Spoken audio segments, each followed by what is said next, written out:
Ladies and gentlemen, may I have your attention, please? The show starts in 3, 2, 1, go.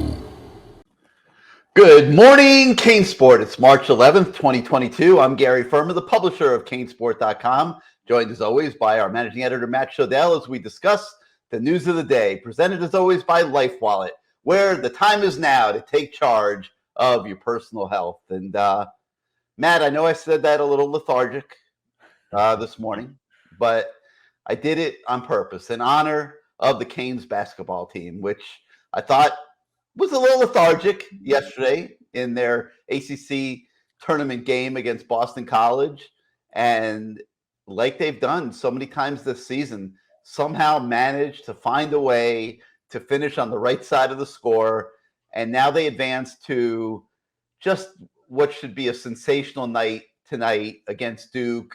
Coach K versus Coach L, the two vets of the ACC, the last time that they'll square off on the court. I think the record is 7-7 against each other in the time that Coach L's been at Miami.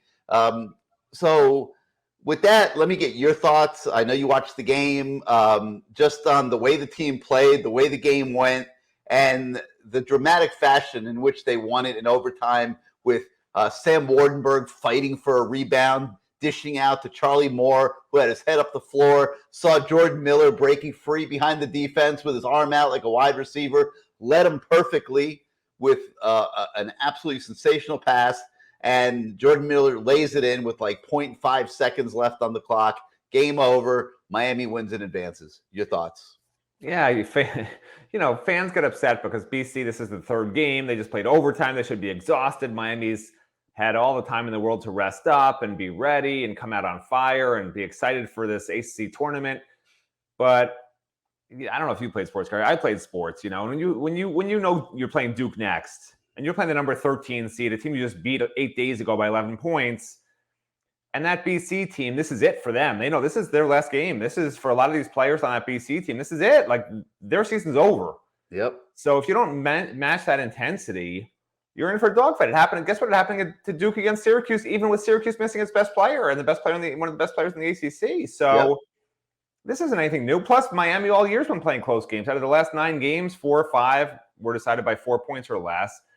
This isn't a team that's built to blow anybody out unless they're forcing 15 to 20 turnovers. I think they had 12 or 13 against BC. And honestly, 2 of the turnovers turned into 4 immediate points that helped Miami tie the game pretty late in the second half, or midway through the second half, whatever it was, sort of got them on track, honestly. Were they lucky to win the game? I mean, BC had a chance probably to pull away in overtime. They just seemed super tired. One of their best players tried to dunk the ball and realized that he couldn't jump anymore and wound up just smacking it off the rim. They couldn't hit any jumpers in the last 2 minutes, and neither did Miami. But I think BC was, when a basketball player, a jump shooter, gets tired, they tend to miss those sort of open looks, the open jumpers. And that's what they were doing those last 2.5 minutes of overtime. So Miami was fortunate, yes, but they won, and that's all that matters. And now they're on to Duke, and they can beat Duke. They already showed they could beat Duke.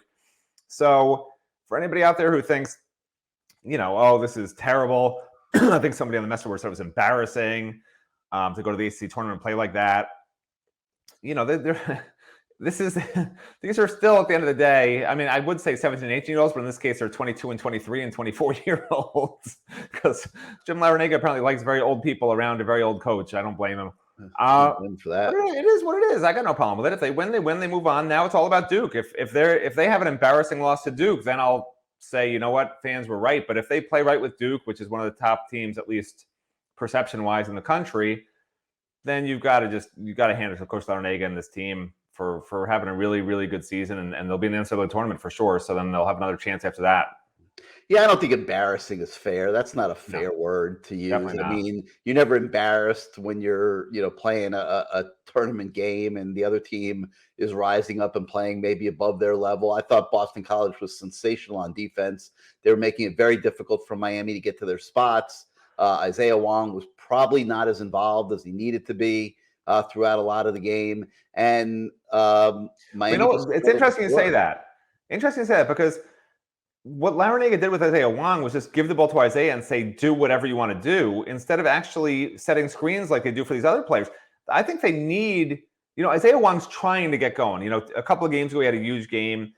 He was trying to get going. You could see at the beginning of the game, he wanted to shoot threes. He wanted to get involved. And then they'd give him the ball and they just sort of try to give him space to do whatever he wanted. And he couldn't, because whenever he got in the paint, they'd have a guy helping out and whatever. And if they just set some ball screens for him like you do with everyone else, man, like instead of just clearing out the floor on his side for him, they need to be a little more creative, because if he's not being the Isaiah Wong that he can be, they're just not going to really do a lot. And then we're not the same team. Yeah, no doubt. So they need to recognize this is not an Isaiah Wong that you could just sort of give him the ball, move away from him, and let him go to work. Like, he needs the same sort of stuff you do for some of these other guys, the Charlie Moore, set screens and just get a guy in a different mismatch and whatever. You got to figure stuff out like that per team. But they need to figure out how to get him going, not just once every 5 games. He's got to be consistently good.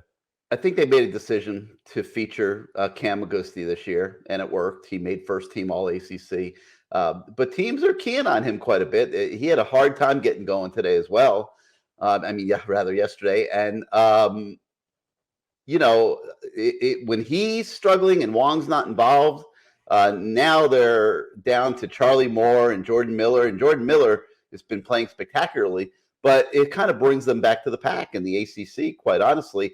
They need everybody clicking to maximize their potential as a team. And there have been times this year where they did have everybody going and they looked very, very good. And when they don't, they look very, very average. So they're going to need everybody going to hang with Duke. I don't think there's any question about it. Duke will be ready for this one.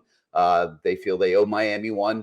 And Duke hasn't looked good the last couple of games, by the way. I watched the entire North Carolina game. I watched the entire Syracuse game. They're not a great team. They're really, really good. They're really talented, but they don't play as a team. Miami plays as a team better than Duke plays as a team. That's my opinion. Yeah, players. Miami's got a chance to win this game. There's no question about it. I mean, 100%. Yeah, so it'll be interesting. 7:00 tonight. I believe it's on ESPN. Coach L versus Coach K, and that promises to provide a lot of drama, no doubt about it. All right, moving on. This morning we're off to practice number 3, Matt. Spring practice number 3 for the football team, and nobody wants to talk about football, Gary. All they want to hear about is basketball. Why are you talking about football? Good point, but we're going to talk about it anyway because it's practice number 3, and to me, this is a big one because we've talked about how the coaches have been feeling their way through these first couple practices, getting to know their personnel, seeing who does what well, what they need to work on, and all that. Well, now you're getting ready to go into like 10 days of spring break. And what's going to happen is the coaches are going to go back in the lab, and now they are going to analyze what they've seen, and they're going to start formulating their plans for the rest of spring practice. Maybe it's not going to be etched in stone like it's the fall, but they're going to start making their plans for the rest of spring practice. And the guys that plan to be on the bus for that are going to have to prove, I think, by today's practice that they belong on the bus. And I don't want to be overly dramatic here, Matt, but we've kind of like chilled out for the first couple practices and let guys get their feet wet. Today, I'm going out there on a mission. I want to see who's stepping up. I want to see who's showing Josh Gaddis and Kevin Steele, hey, I'm a guy that you can game plan with and that you can count on in the 2022 season.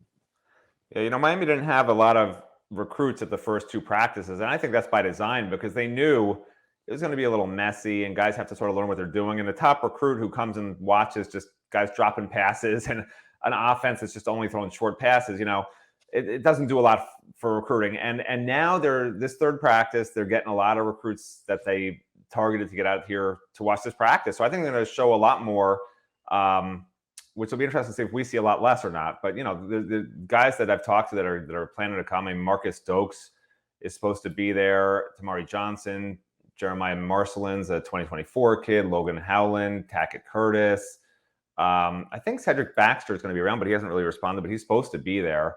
And then I think Derek LeBlanc's even stopping by, I think Saturday, though, with Ruben Bain. I think they're coming Saturday or Sunday or something. I don't know if maybe they'll be there tomorrow also, but those guys don't do a lot of talking to the media. So we'll see when they show up.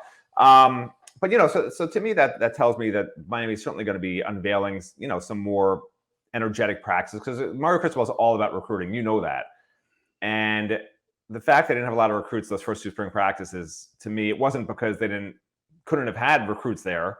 It's because they figured, let's get them there when these guys are really getting after a little bit more and sort of understand more and show these recruits what the future can look like in our systems. So I'm very excited to see practice this morning, and sort of see what they do. But I'm not even that excited about practice compared to this. I want to know which intrepid reporter after practice is going to get the death stare from James Williams when they ask, "Hey, James, are you gonna move to linebacker?" That's what I want. I want to see the death stare from James Williams. That's what I'm very excited about. Is his availability. You're trying to be that reporter, Gary? Are you going to be that reporter? You're trying to dare me to do it.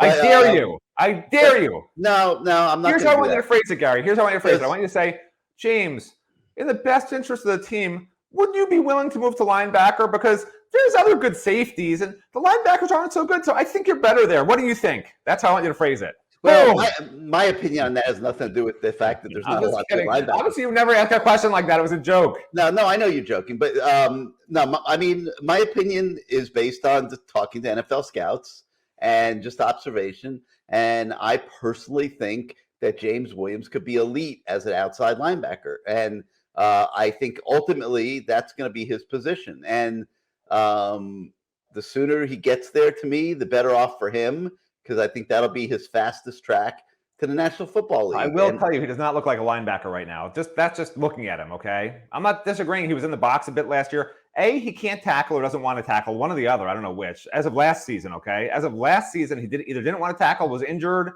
or has no idea how to tackle. So then how can he be a safety where you have to tackle in the open field? Yeah, okay. You have a point. But at safety, you hide that a little bit more, right? Because at linebacker, you got only if you bring them in the box, like Manny Diaz did the majority of the time by the middle to end of last year. James Williams was in the box, and he wasn't doing well in the box, and he got injured in the box. I don't think James Williams has any interest in being in the box, except when they make him. I think he likes to roam the field like a rover, and read receivers' routes and do his homework before the game and figure out where the ball's going and intercept passes and score touchdowns. James Williams has Ed Reed-itis. He's watched too many Ed Reed highlight films of Ed Reed just picking off passes and running for touchdowns. Yeah, but he doesn't cover ground like Ed Reed did, and that nobody does. Yeah. But James is unique, man, with his height, range, size, speed, athleticism. Ed Reed didn't even have that. Ed Reed did not have this kind of size. I'm not even sure Ed Reed had this kind of flat out speed. What Ed Reed was amazing at was just how instinctive and how smart he was and how much he studied film and knew exactly where the ball was going before even the quarterback did. Sometimes it seemed like, he'd be breaking on routes before the quarterback even wanted to throw the ball there, and the ball would go there. And, he wound up with how many touchdowns? He wound up with 1 million touchdowns on defense. Yeah. I'm exaggerating like 30. But anyway, so yeah, I'm not going to ask James Williams that question. I don't think it's, just because it's my opinion, I don't think it's my place to suggest that to him. That's what the coaches are for. But if it ever becomes a topic, I'll ask him. But right now, I don't. Hey, I bet you somebody does ask him about linebacker, by the way. Wouldn't surprise me. Yeah, we'll see. Yeah. But anyway, so yeah, practice 3. We're looking forward to it. We'll have tons of coverage for you guys as the morning goes forward, and let you know what's going on out there. All right, other things on the website today. As usual, we've got a few recruit stories. And Matt, it seems like we're spending a lot of time in the state of Georgia in talking about 2023 recruiting. They are hitting that state hard. Today we have a story on a linebacker by the name of Jalen Smith from Grayson, Georgia. He's been offered by Charlie Strong already. And we also have a story on a 4-star defensive tackle from Newton, Covington, Georgia by the name of Justin Benton. And he has his eye on visiting the Canes as well. So Miami very active in Georgia. We bring you updates on those 2 kids today on the website. All right, we also have an update on the baseball team and talk about the keys to turning the season around. And Matt, I'm hearing a lot more baseball talk out there amongst the fans than usual. People are starting to wonder whether Gino DiMaggio is the guy to lead this baseball program. That series loss to Florida last weekend left a sour taste in some people's mouths. And I guess Boston College is up next. And these series and these weekends are starting to get kind of big for Gino DiMaggio. You agree? I agree. This time of year, it's just so hard for me to balance family and spring practice and recruiting and baseball along with basketball, right? So I did watch some of the Florida series, not in person, but on TV. Didn't like what I saw. And it just seems the relief pitching is a disaster right now. And I'm not sure there's any fix for it. People can say it's JD Arteaga's fault, it's the recruiting's fault, whatever. The fact is, just based on what we've seen so far, there's no middle relief. And the fact that in the first game of that series, they had to put in their closer for 7 outs just tells you they know that very well. They have no relievers. They used 10 pitchers in, I think it was in the final game, and all of them were awful. It's just, that's your whole staff except for a few starters. I mean, it's just not good. I don't see any way to fix it. And when you don't have middle relief, you better be hitting the ball pretty well. And they're not consistently hitting the ball. As the starting pitchers start to go more and more innings, assuming they can go more and more innings without giving a lot of runs, that will alleviate some of the problems. Because I do think the starting pitching's good enough. And if those guys can go 7 innings, you can sort of eke out that 8th inning somewhere and then get to your closer. That's going to be the key to me. You got to get the starters going 7 innings, 6-7 innings a game. And if they're not, this is not going to be a good season for Gino. Fans are already not happy with some of the results. Fans expect Miami to be in the College World Series and competing to win it every year. And that hasn't been happening recently. So I understand the frustration for Miami baseball fans. I'm a baseball player, played throughout high school, played in college. I get it. It's frustrating when you're supposed to be one of the top college baseball programs and you're not playing like it. And you're sort of making you're doing silly things. I don't say errors, but you can't walk 14 guys or 12 or 14 guys, whatever was the last game, and hit 2 more guys. I mean, you can't give up 14 to 16 free people on base. Like I went to the Ransom Everglades baseball game because it's right near my house, and they were playing Marathon the other day, and one of my best friend's sons plays on the Ransom team. So I figured, I'll watch a few innings. My wife was doing Pilates. She was going to pick me up there. My friend picked me up to take me to the game, and it was all set. She was going to pick me up at 6:30. I figured I'd see, 2 or 3 innings in a good 30, 40-minute span. The first half inning took 30 minutes by itself because the Ransom pitchers, they walked, I think, 7. Well, there was an error on the first play. Then they walked 6 straight people. They changed pitchers twice. So if you think Miami baseball is bad, that one Ransom is actually a decent baseball team, but that one Ransom game, it can always be worse is what I'm trying to say.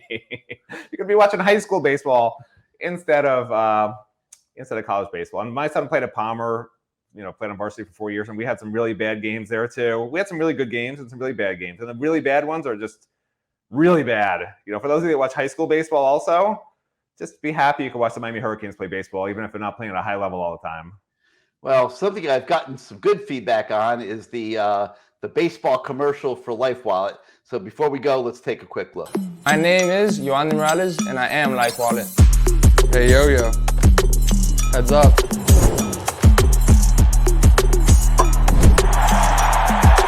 It's a home run. Normally I strike out all my hitters, but I want everyone to knock it out of the park with Life Wallet. Life Wallet could save my life, and it could save yours too. Life Wallet. Saving time, saving lives. Their video editor does a nice job. I don't know enough about video editing to have a comment. They throw in the little special effects and stuff. I like it. But anyway, so we got spring practice today. We'll have lots of coverage coming your way. Baseball all weekend long. Basketball, Coach K versus Coach L. A lot for you Miami Hurricanes fans to dig into here the next few days. So for Matt Shodell, I'm Gary Ferman. We thank you once again for joining us on Good Morning CaneSport, and we'll see you next time, everybody.